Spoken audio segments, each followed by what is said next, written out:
নমস্কার বন্ধুরা, আমি আবার আপনাদের সামনে চলে এসেছি নতুন এক রান্নার রেসিপি নিয়ে। আজ রান্না করব সয়াবিন কষা। এটা রান্না করতে প্রথমে মশলা করতে হবে। মশলাতে দিতে হবে জিরের গুঁড়ো, আদা, টমেটো, কাঁচা লঙ্কা, পেঁয়াজ, রসুন।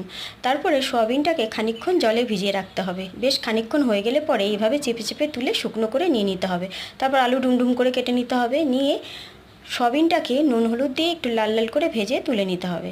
তারপর আবার কড়াইতে তেল গরম করে জিরে, শুকনো লঙ্কা, তেজপাতা ফোড়ন দিয়ে কেটে রাখা আলুটাকে দিয়ে দিতে হবে। নুন হলুদ দিয়ে একটু লাল লাল করে ভেজে নিতে হবে। ভাজা হয়ে গেলে পরে করে রাখা মশলাটাকে দিয়ে দিতে হবে, দিয়ে কষাতে হবে।